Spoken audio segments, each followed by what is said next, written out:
ஒரு காலத்தில் குஷ்புவின் மகள் ரொம்ப குண்டாக இருக்கிறாரே என்று சமூக வலைதளங்களில் விமர்சிக்கப்பட்ட அனந்திரா சுந்தர் இன்று இவ்வளவு ஒல்லியாக எப்படி ஆனார் என்று புதிய சர்ச்சையின் மையமாக மாறியிருக்கிறார். உடல் எடையை குறைத்ததற்காக பாராட்டுகளை விட விமர்சனங்களே அதிகமாக வந்த நிலையில் அதற்கு தற்போது மனம் திறந்து பதிலளித்துள்ளார் குஷ்புவின் இளைய மகள் அனந்திகா. தமிழ் சினிமாவில் நடிகை, தயாரிப்பாளர், அரசியல்வாதி என பல முகங்களுடன் வலம் வரும் குஷ்புவின் குடும்பம் எப்போதுமே ரசிகர்களின் கவனத்தில் இருக்கும்.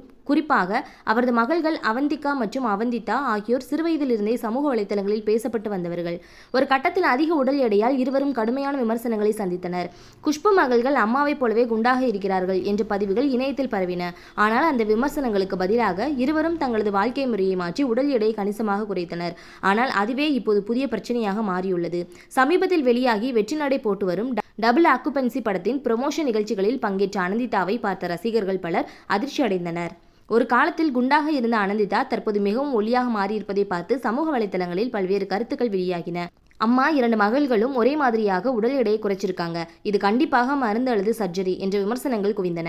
சிலர் இன்னும் ஒரு படி மேலே சென்று குடும்பமே அசாமிக் பிராண்ட் அம்பாசிடர் மாதிரி இருக்காங்க என்று கூட கிண்டல் செய்தனர். இந்த விமர்சனங்களுக்கு பதிலளித்த அனந்திதா ஒரே நாளில் உடல் எடையை குறைக்கவில்லை என்று தெரிவித்துள்ளார். அவர் கூறியதாவது, நானும் என் அக்காவும் ஒரு கட்டத்தில் மிகவும் அதிக உடல் எடை கொண்டிருந்தோம். அதனால் 16 வயதிலேயே உடல்நல பிரச்சனைகள் வந்தது.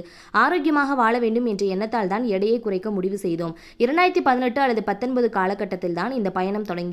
கடந்த 7 ஆண்டுகளாக தொடர்ந்து முயற்சி செய்துதான் இன்று இந்த நிலைக்கு வந்திருக்கிறேன். இது ஒரு இரவில் நடந்த மாற்றம் கிடையாது என்று அவர் தெளிவுபடுத்தியுள்ளார். அனந்திதா கூறிய மற்றொரு விஷயம் தற்போது இணையத்தில் அதிகமாக பேசப்படுகிறது. கொரோனா காலத்தில் நாங்கள் வெளியே அதிகமாக வரவில்லை. அந்த 3 வருடங்களில் எவ்வளவு மாற்றம் நடந்தது என்பதை மக்கள் பார்க்கவில்லை. அதனால்தான் திடீரென்று பார்த்தவர்கள் அறுவை சிகிச்சை பண்ணிட்டாங்க, மருந்து போட்டாங்க என்று பேச ஆரம்பித்தார்கள் என்று அவர் தெரிவித்துள்ளார். உடல் எடையை குறைத்த பிறகு சந்தித்த விமர்சனங்கள் குறித்து பேசிய அனந்திதா மிகவும் வருத்தத்துடன் சில விஷயங்களை பகிர்ந்துள்ளார். முன்னாடி என்னை குண்டுன்னு சொன்னாங்க, இப்போ ஒல்லியாயிட்டேன்னு சொல்றாங்க. என்னை பார்த்து திருநங்கை மாதிரி இருக்கிறாய் என்று சிலர் பேசுகிறார்கள். உண்மையில் சொல்ல வேண்டும் என்றால் திருநங்கைகள் அவ்வளவு அழகாக இருப்பார்கள். ஆனால் எதற்காக இப்படி பேசுகிறார்கள் என்று தெரியவில்லை. நான் முதல் முறை எடையை குறைத்த போது எங்கள் சொந்தக்காரர் தான் எனக்கு சர்ஜரி பண்ணி வைத்தார் என்று கூட வதந்தி பரப்பினார்கள் என்று அவர் கூறியுள்ளார். அத்துடன் வெறுப்பு எப்போதும் நிற்காது என்பதை நான் புரிந்து கொண்டு விட்டேன். நான் மற்றவர்களுக்காக எடையை குறைக்கவில்லை, எனக்காகவும் என் உடல் நலத்திற்காகவும் தான் குறைத்தேன்.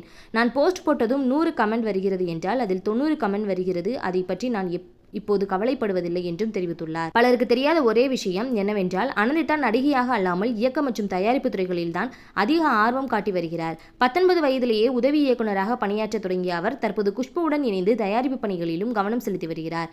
டபுள் ஆக்குபென்சி திரைப்படத்தின் வெற்றிக்கு பின்னாலும் அவரது பங்களிப்பு இருப்பதாக கூறப்படுகிறது. சமீபத்தில் அளித்த பேட்டியில் அனந்திதா பகிர்ந்த மற்றொரு சம்பவம் ரசிகர்களின் கவனத்தை ஈர்த்தது.